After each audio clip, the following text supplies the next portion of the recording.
இந்த பக்கம் இருந்து மெயினான ஆள் யாரோ அவர் வந்து கிளாரிஃபிகேஷனுக்கு வந்து போகிறாங்க. அந்த பக்கத்துலேருந்து மெயினான ஆள் அப்படிங்கிற ஒரு இடத்துல இருக்கக்கூடிய ஒரு நபர் இன்னும் எந்த விதமான சம்மன் அந்த மாதிரியான விஷயங்கள் எதுவும் வாங்கவே இல்லையே, எப்படி பார்க்குறது? இப்போ என்ன தெரியுமா சார், இப்போ ஒரு இன்சிடென்ட் இங்கே நடந்ததுன்னா முதல்ல யார் கம்ப்ளைண்ட் கொடுப்பான்றது விவரம் தெரிஞ்சுக்கோங்க.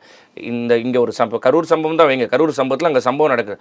அப்போ முதல்ல அங்கேருந்து ஒரு கம்ப்ளைண்ட் ரைஸ் பண்ணோம். இந்த மாதிரி இஷ்யூ நடந்திருக்குன்னா ஒரு விவோ இல்லை அங்கே இருக்க கலெக்டர் இவங்க தான் வந்து கம்ப்ளைண்ட்டை முதல்ல கொடுங்க. ஒரு கவர்மெண்ட் அதிகாரிங்க அவங்க தான் என்ன பண்ணால் இந்த மாதிரி சம்பவம் நடந்திருக்கு, இவங்கெல்லாம் போயிட்டு கம்ப்ளைண்ட் ரைஸ் பண்ணோம். அதுக்கப்புறம் தான் வந்து எல்லாம் இன்வெஸ்டிகேஷன் பண்ணுவாங்க.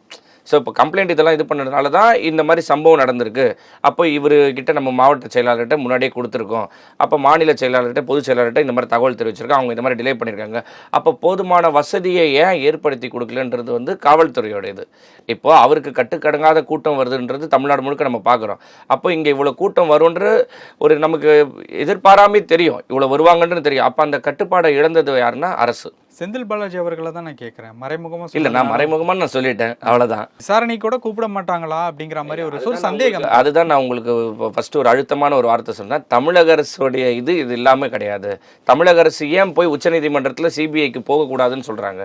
எதுக்கு இந்த கேஸ் சிபிஐக்கு போகக்கூடாதுன்ட்டு எங்களோட முடிங்கன்ட்டு சொல்கிறதுக்கு என்ன ரீசன்னா, நான் பேர் சொல்ல விரும்பாமல் நான் என்ன பண்ணேன்னா மறைமுகமாக சொல்கிறேன்ல. இதுதான் விஷயமே. உண்மை என்னென்னா 41 குடும்பத்தில் ஒரு மக்களாவது போயிட்டு இவர் மேலே காவல் நிலையத்தில் கம்ப்ளைண்ட் கொடுத்தாங்களா? இல்லை, அதுதான் ப்ளஸ்ஸாக மாறிடுச்சா? இது ப்ளஸ்ன்னு மாறல, இது சம்பவம் யாரால் நடந்ததுன்றது தெரியுது. ஒரு இடத்துல கூட்டம் நடக்கும்போது அங்கே இத்தனை ஆம்புலன்ஸ் வரதுக்கு என்ன காரணம்? ஏன் முன்னாடியே ஆம்புலன்ஸ் கேட்டதுக்கு அந்த ஆம்புலன்ஸ் டிரைவரே இங்கேருந்து ஃபோன் வந்துச்சு, அதுக்காக நாங்கள் போனோம், உள்ள நோயாளிகள் இருந்தாங்க போனோம் அப்படிங்கிற மாதிரி காரணம் சொல்கிறாங்க. நம்ம சொல்ல போனால் காரணங்கள் நீதிமன்றத்தில் நீதிபதி கேட்ட வாதத்தெல்லாம் நீங்கள் பார்த்தீங்கன்னு வச்சுங்களேன், இந்த இரவே அத்தனை மார்ச்சுரி ரெடி பண்ணுறது அளவுக்கு டாக்டர்ஸ் இருக்காங்களா? ஓகேங்களா? அத்தனை பேரை மார்ச்சுரி போஸ்ட்மார்ட்டம் பண்ணுறதுக்கு டாக்டர்ஸ் எல்லாருமே ரெடியாக இருக்காங்களா? இவருங்க எங்கேருந்து வந்தாங்க? இவங்க அந்த இன்சிடென்ட் நடக்கிற விஷயத்துக்கு இவங்க ப்ரெசன்டேஷன் எதுக்கு? அவங்க கட்சி மாநாடு இல்லையே. ஏன் விழுப்புரத்தில் நடக்கலையா, விக்கிரவாண்டியில் நடக்கலையா, இல்லை எம்ஜிஆருக்கு நடக்கலையா, இல்லை நம்ம விஜயகாந்த் சாருக்கு நடக்காத இதுவா கூட்டம்?